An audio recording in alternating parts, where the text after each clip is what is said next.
Hello guys, ఈరోజు ఈ వీడియోలో ఒక స్పెషల్ రెసిపీని మీతో షేర్ చేయబోతున్నానండి. ఇప్పుడు ఎక్కువగా ట్రెండింగ్లో ఉన్న కునాఫాను మనం ఇంట్లోనే ఈజీగా తయారు చేసుకోవచ్చు. ఈ ఈజీ డెజర్ట్ను చాలా టేస్టీగా అయితే చేసుకోవచ్చు అండి. ఇప్పుడు ఎక్కువగా ట్రెండింగ్లో అయితే ఉంది ఇది. మనకి చాలా సింపుల్ వేలో అయితే చూపిస్తాను. చాలామంది ఏంటి అంటే ఈ కునాఫా తయారు చేసుకోవాలంటే చీజ్ కావాలి అది ఇది అనుకుంటూ ఉంటారండి. చీజ్ లేకుండా కూడా మనం ఈ కునాఫాను తయారు చేసుకోవచ్చు. టేస్ట్లో వచ్చేసి ఏమాత్రమైతే తగ్గదండి. చాలా సూపర్గా అయితే ఉంటుంది. వీడియోని ఎక్కడ స్కిప్ చేయకుండా చూడండి. నా స్టైల్లో నేను ఫస్ట్ టైం కునాఫాను తయారు చేసింది మీతో షేర్ చేశాను. టేస్ట్ కూడా సూపర్గా అయితే ఉందండి. ఎలా తయారు చేశాను అని చెప్పేసి క్లియర్గా ఎక్స్ప్లెయిన్ చేసి చూపిస్తాను. వీడియోని స్కిప్ చేయకుండా చూడండి గైస్. కొత్తగా మన వీడియో చూసే వాళ్ళైతే తప్పకుండా మన ఛానల్ని సబ్స్క్రైబ్ చేసుకొని సపోర్ట్ చేయండి. ఇప్పుడు ఈ కునాఫాను ఎలా తయారు చేసుకోవాలో చూపిస్తాను. కునాఫా తయారు చేసుకోవాలి అంటే మనకు నార్మల్గా ఇంట్లో ఉండే సేమియా కాకుండా ఈ విధంగా సన్నగా ఉంటాయి కదండి, ఆ సేమియాని యూజ్ చేసుకుంటే కునాఫా అనేది సూపర్గా అయితే ఉంటుందండి. ఇక్కడ నేను వచ్చేసి ఆల్రెడీ ఫ్రైడ్ సేమియాని అయితే తీసుకున్నానండి. నార్మల్గా వైట్ సేమియా కూడా ఉంటాయి, అవైనా అవైలబుల్గా ఉంటే అవైనా తీసుకోవచ్చు, లేకపోతే ఈ విధంగా ఫ్రైడ్ సేమియా ఉన్న అవైనా తీసుకోవచ్చు అండి. వీటిని ఏం చేయాలంటే బాగా మ్యాష్ చేసేసుకోవాలండి. మ్యాష్ చేసేసుకొని చిన్న చిన్న పీసెస్ లాగా అయితే మొత్తం మ్యాష్ చేసేసుకోవాలి. నెక్స్ట్ ఇందులో వచ్చేసి 2 టేబుల్ స్పూన్స్ వచ్చేసి బటర్ను యాడ్ చేసుకోండి. బటర్ లేదు అనుకుంటే నెయ్యి ఉంటుంది కదా ఇంట్లో, నెయ్యిని యాడ్ చేసుకొని మొత్తం బాగా సేమియాని అయితే బాగా కలిపేసి అంటే ముద్దలాగా అయితే అవుతుందండి. కలిపితే బటర్ అండ్ సేమియా రెండు కలుపుకుంటే ముద్దలాగా తయారవుతుంది. అలాగా అయ్యేంత వరకు మొత్తం బాగా అయితే కలుపుకోవాలి. చూడండి, ఈ విధంగా మొత్తం కలిపేసి ఈ ప్లేట్ని పక్కన పెట్టేసుకోండి. నెక్స్ట్ దీనికి ఇప్పుడు మనం సిరప్ను తయారు చేసుకోవాలండి. షుగర్ సిరప్ తయారు చేసుకోవాలి అంటే ఒక చిన్న కప్తో వచ్చేసి ఒక 3/4 కప్పు వరకు షుగర్ని తీసుకొని దాంట్లో ఒక 1.5 కప్పు వరకు వాటర్ వేసుకొని ఇందులో కొంచెం వచ్చేసి రోజ్ ఎసెన్స్ని వేసుకోవాలండి. రోజ్ ఎసెన్స్ లేదు అంటే కొంచెం ఇలాచి పౌడర్ అయినా వేసుకోవచ్చు. ఇలా వేసుకున్న తర్వాత ఈ షుగర్ బౌల్ని తీసుకెళ్ళి స్టవ్ పైన పెట్టేసి మనం నార్మల్గా గులాబ్ జామ్కి పాకం ఎలా తయారు చేసుకుంటామండి, ఆ విధంగా మనం ఈ షుగర్ సిరప్ని అయితే తయారు చేసుకోవాలి. అంటే సిరప్ అనేది కొంచెం గమ్మిగా ఉంటే సరిపోతుంది అంతే. చూడండి, ఈ విధంగా ఉండాలి కన్సిస్టెన్సీ. ఇప్పుడు స్టవ్ ఆఫ్ చేసేసుకొని ఈ బౌల్ని కూడా పక్కన పెట్టేసుకోండి. షుగర్ సిరప్ కూడా మనకు రెడీ అయిపోయింది. ఇప్పుడు నెక్స్ట్ వచ్చేసి ఇక్కడ నేను కునాఫా కోసం వచ్చేసి ఒక 1/2 లీటర్ పాలనైతే తీసుకున్నానండి. ఈ 1/2 లీటర్ పాలు అనేది ఒక కడాయిలో వేసుకొని దీంట్లోకి ఒక టేబుల్ స్పూన్ వరకు కార్న్ఫ్లవర్ పౌడర్ని అయితే వేసుకోండి. ఇంకా షుగర్ వచ్చేసి ఒక 2 టేబుల్ స్పూన్స్ వరకు షుగర్ని యాడ్ చేసుకోండి. వేసుకున్న తర్వాత స్టవ్ మొత్తం బాగా కలిపేసుకొని స్టవ్ పైన పెట్టేసుకొని ఈ పాలను బాగా మరిగించుకోవాలండి. సిమ్ టు మీడియం ఫ్లేమ్లో పెట్టేసుకొని మరిగించుకోవాలి. ఇలా మరిగేటప్పుడు కొంచెం ఇలాచి పౌడర్ను కూడా వేసుకోండి, లేకపోతే వెనీలా ఎసెన్స్ ఉంటే వెనీలా ఎసెన్స్ అయినా వేసుకోవచ్చు.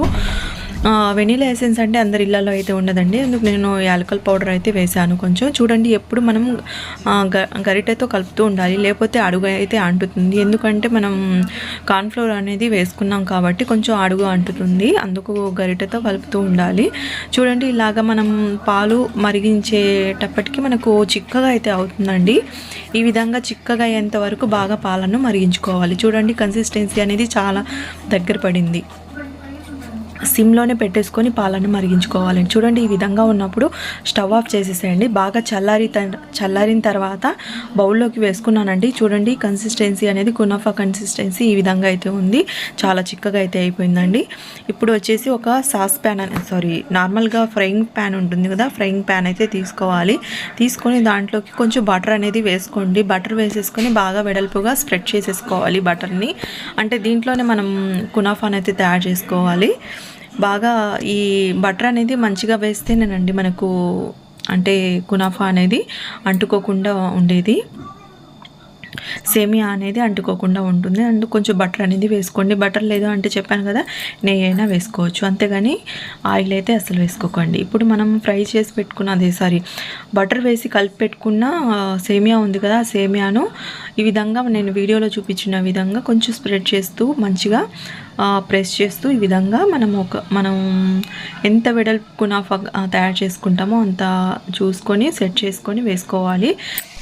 నార్మల్గా వేసుకోకుండా ఈ విధంగా చేత్తో ప్రెస్ చేసుకుంటూ వేసుకోండి. ఎందుకు అంటే మనం తర్వాత వైట్ కునాఫా అది వేసుకునేటప్పుడు మనకు కునాఫా అనేది కిందకు జారిపోకుండా అయితే మనము సేమియాను ప్రెస్ చేసి వేసుకున్నాం కాబట్టి కునాఫా అనేది పైన అయితే ఉంటుందండి.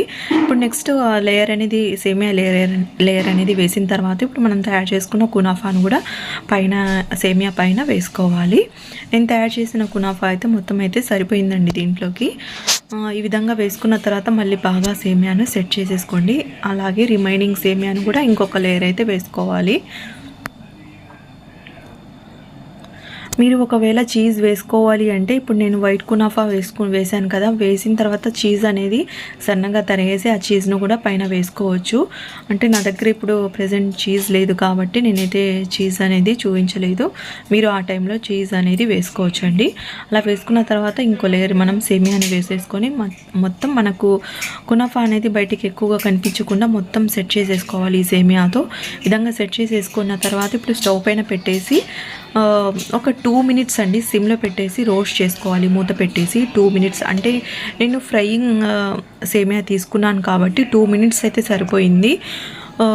ఇప్పుడు నెక్స్ట్ ఇంకొక ప్యాన్ తీసుకోవాలండి. ఇంకొక ఫ్రైయింగ్ ప్యాన్ అయితే నా దగ్గర లేదు, అందుకు నేను కడాయిని అయితే తీసుకున్నాను. కడాయి కూడా కొంచెం బటర్ అనేది అప్లై చేసుకొని ఇప్పుడు మళ్ళీ ఇంకో సైడ్ అనేది మనం రోస్ట్ చేసుకోవాలి కాబట్టి డీమోల్డ్ అయితే చేసుకున్నాను. ఈ విధంగా అయితే వచ్చిందండి. ఇప్పుడు వచ్చేసి 1 నిమిషం పెట్టేసేయండి, చాలు సరిపోతుంది. 1 నిమిషం తర్వాత మనం వేరొక ప్లేట్లోకి అయితే డిమోల్డ్ చేసేసుకుంటే చూడండి మనకు కునాఫా అయితే రెడీ అయిపోయింది. అప్పుడే అయితే రెడీ అవ్వలేదండి, ఇంకొక మెయిన్ పార్ట్ అయితే ఉంది. అదేంటంటే పైన మనకు నచ్చిన ఏదైనా డ్రై ఫ్రూట్స్ అనేది వేసుకోవాలి. అదేనండి బాదం అయినా, పిస్తా అయినా, లేకపోతే జీడిపప్పులు ఉంటాయి కదా, అవి సన్నగా కట్ చేసేసుకొని పైన వేసుకోవాలి. అంటే తినేటప్పుడు అయితే చాలా టేస్టీగా ఉంటుంది. ఇదే మనకి రెస్టారెంట్లో అయితే చాలా ఎక్కువ కాస్ట్ అంట. నేను వచ్చేసి ఇది యూట్యూబ్లోనే చూశానండి. యూట్యూబ్లో చూసుకొని నేను ఏంటంటే ఇది చీజ్ లేకుండా అయితే ట్రై చేశాను, చాలా బాగా వచ్చింది. ఇప్పుడు మనం ముందుగా తయారు చేసి పెట్టుకున్నాం కదా షుగర్ సిరప్ అనేది, ఆ షుగర్ సిరప్ను పైన వేసేసుకోవాలి. ఒకవేళ షుగర్ సిరప్ అనేది వేడిగా లేదు అంటే కొంచెం వేడి చేసుకొని వేసుకోండి, సరిపోతుంది. చూడండి ఈ విధంగా వేసేసుకున్న తర్వాత ఇప్పుడు మనకు కునాఫా అయితే రెడీ అయిపోయిందండి. ఇప్పుడు చాలా టేస్టీగా వేడిగా ఉన్నప్పుడే మనం సర్వ్ చేసుకోవచ్చు. చాలా అంటే చాలా బాగుంటుందండి. నోట్లో అలా పెడుతుంటే అసలు తింటుంటే మనకు ఏదో ఒక డిఫరెంట్ ఐటెం తిన్నట్టుగా అనిపిస్తుంది. ఈ రంజాన్కి ఈజీగా అయితే తయారు చేసుకోవచ్చు ఈ డెజర్ట్ని. చాలా టేస్టీగా ఉంటుంది. రంజాన్ కనే కాదండి, ఎప్పుడైనా ఈ డెజర్ట్ని ఈజీగా అయితే తయారు చేసుకొని హ్యాపీగా ఎంజాయ్ చేయండి. వీడియో నచ్చితే తప్పకుండా మన ఛానల్ని సబ్స్క్రైబ్ చేసుకొని సపోర్ట్ చేయండి గైస్. తప్పకుండా ఈ వీడియోకి అయితే లైక్ చేయడం మాత్రం అసలు మిస్ అవ్వకండి. Thank you for watching guys. Bye.